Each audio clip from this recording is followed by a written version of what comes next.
Bismillahirrahmanirrahim. Ini saya singkat saja, ini pakai metodenya Kiai, jadi tidak usah pakai metodologi dokter nanti ruwet kata Pak itu, kata Gus Nazif itu. Begini, faham fundamentalisme atau ekstremisme atau apa saja lah, itu korban pertama adalah Rasulullah SAW, bukan kita tapi Rasulullah. Karena mindset pikiran orang-orang yang memaksakan garis lurus itu pokoknya seperti ini.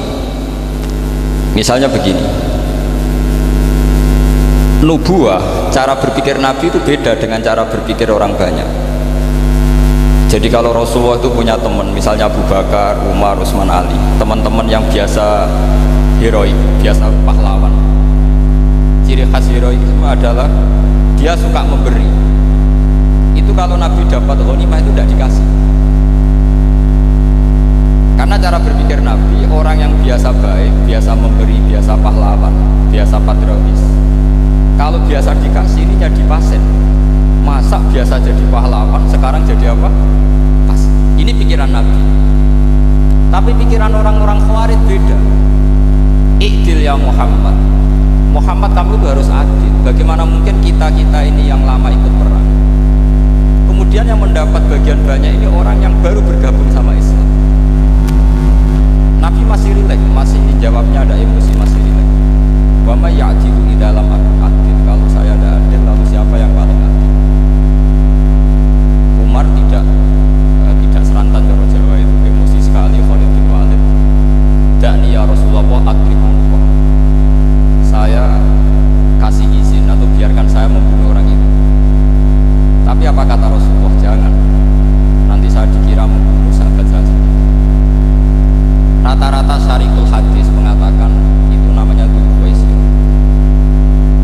Artinya begini, ketika Anda berpikir bahwa adil adalah pembagian secara rata, Anda akan menabrak pikiran nubuwah, dan itu korbannya adalah Rasulullah Muhammad SAW.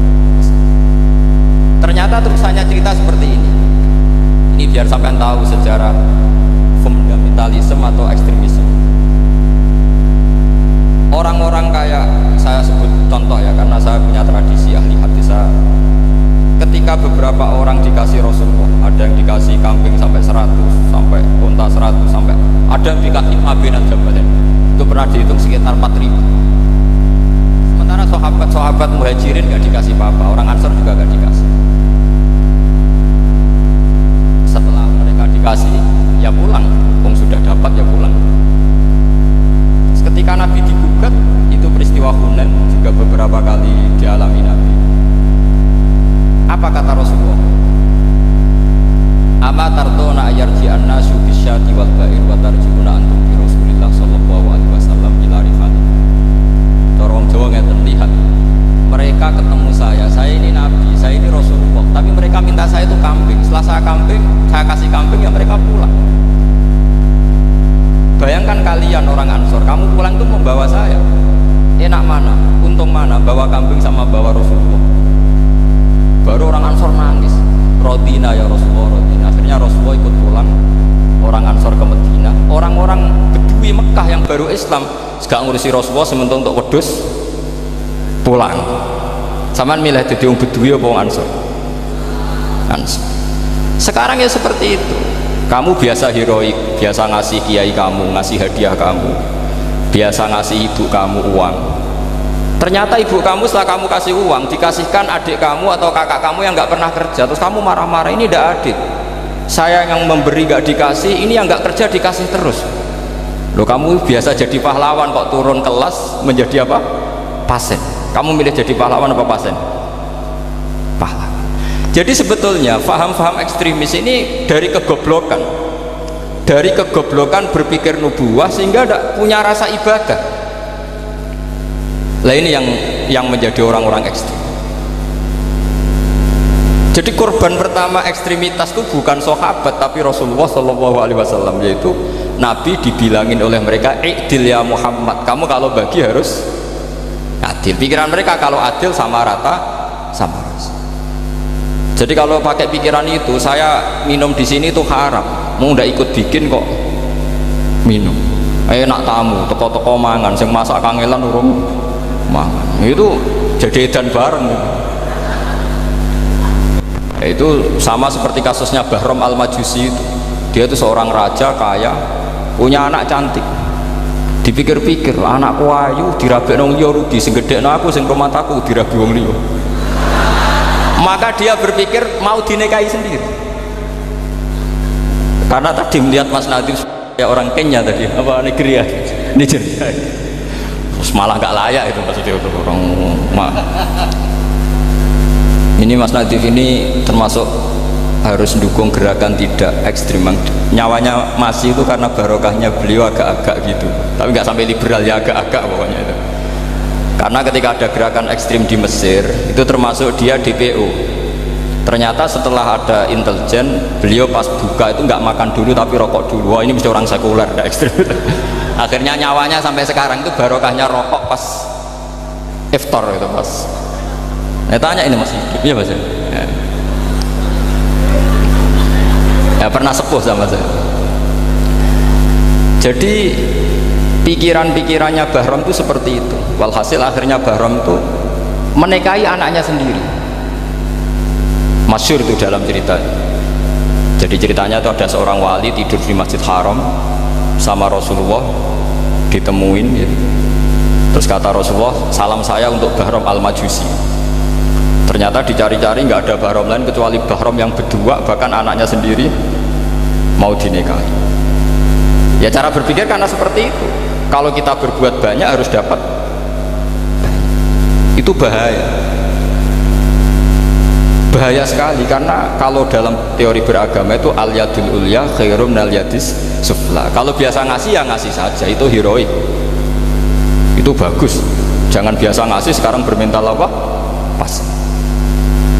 Makanya saya itu kalau ngajar di pondok yang dulu pernah saya belajar di situ atau yang pernah sepuh itu, dikasih itu bingung. Karena saya ya masih waras itu. Jadi kalau dikasih itu bingung. Tapi banyak juga guru-guru yang dulu ngaji lama setelah ngajar di pondok alma maternya nuntut. Saya tidak tahu itu sudah ada agak-agak kayak itu tadi. Walhasil si Bahram tadi itu, ini cerita harus saya teruskan karena nggak boleh diputus. Dapat salam dari Rasulullah. Ternyata di balik nakalnya dia itu pas mau bulan pertama, malam pertama itu ada seorang janda sepuh ke situ, ganggu dia tentu ya. Ketika dikejar pulang lagi sampai 3 kali. Dia tanya, kenapa Bu kamu begitu? Katanya, saya ini anak-anak saya kelaparan. Kalau saya pulang anak-anak saya nangis minta makan. Saya ingin minta Anda. Tapi setelah saya ingat Anda ini majusi, saya mukmin, saya mukminah, saya pulang. Ya sudah Bu, kamu di rumah saja. Nanti saya kirimi makan. Dikirimi sendiri, padahal dia seorang raja, orang kaya. Barokahnya itu dia dikasih tobat sama Allah. Dan paginya ketemu tamu yang mengirimkan salam dari Rasulullah SAW. Akhirnya Bahram ini menjadi muslim. Tapi intinya berpikir seperti tadi itu salah, bahwa kalau saya berjasa banyak harus mendapat apa? Banyak. Ini cara berpikir orang-orang Khawarij. Begitu juga era Sayyidina Umar, era Sayyidina Utsman, Ali, itu juga ngalami orang-orang yang ekstrim. Misalnya begini, saya contohkan korban-korban ekstrim yang real. Sayyidina Ali itu masyhur, dia punya musuh besar namanya Muawiyah. Karena permusuhan ini tidak bisa dihindari. Jadi kalau dalam fikih Islam ini anak-anak saya ajari fikih. Kalau orang mukmin membunuh orang mukmin itu hukumnya dosa besar apa kecil? Besar. Itu di bab kisos. Tapi orang fikih itu unik. Di fikih itu ada kitabus siyal namanya. Di takrib ada kitabus siyal. Dan di situ ada penjelasan mangkutila duna mali fahuwa syahid. Orang yang dibunuh karena membela hartanya atau keluarganya itu dia mati syahid. Kalau dia posisi membunuh maka malingnya atau penjahatnya muhaddarun damu, nggak punya hak nuntut kisos karena dia anggap nggak ada artinya darah. Nah sekarang begini, suatu saat ada garong ke rumah Anda ingin membunuh Anda karena ingin mengambil harta Anda. Anda ingin ingat status mukminnya atau status garongnya. Terus kamu mau dibunuh diam aja, saya tidak mau membunuh orang apa. mukmin atau membunuh orang muslim. Nah, kesulitan yang dialami Sayyidina Ali seperti itu. Orang-orang Khawarij cara berpikir, Ali ku geblek, wong mukmin kok pengen mateni wong mukmin. Muawiyah ya geblek pisan, wong mukmin kok pengen mateni orang mukmin. Padahal suasana sudah kacau. Ketika seorang penjahat mau membunuh yang punya rumah dan yang punya rumah ingin membunuh penjahat, itu namanya mukmin bentrok sama orang mukmin. Apa orang benar sahibul hak ingin mempertahankan haknya? Tidak, sampai saya tanya. Itu sahibul hak, yaitu yang punya rumah ingin mempertahankan haknya. Meskipun dalam duel ini kadang terjadi pembunuhan. Nah di sini ini ya, ulama ahli sunnah menyebut masalah istihadiyah. Kelompoknya Sayyidina Ali mempertahankan nyawanya meskipun dengan cara membunuh pasukan Muawiyah. Pasukan Muawiyah juga mempertahankan nyawanya meskipun harus membunuh pasukan Ali. Zaman itu susahnya istihad seperti itu. Tapi orang Khawarij cara berpikir enggak, ini biang keladi masalah itu Ali sama Muawiyah. Akhirnya mereka malah rapat, ya sudah dua-duanya bunuh saja. Ya masyhur tuh, akhirnya Sayyidina Ali dibunuh oleh orang Khawarij. Makanya ini penting ya, pentingnya ngaji seperti ini. Jadi kamu harus dilatih berpikir nubuwah. Ya dilatih berpikir apa? Nubuwah, disebut al ulama warasatul. Meskipun dengan cara yang ekstrim, tapi pikirannya saja, jangan perilakunya. Saya punya contoh sekian kasus, sekian tragedi. Misalnya begini, saya itu dulu punya teman, dia soleh, bisa baca Fathul Mu'in. Dia itu janggal.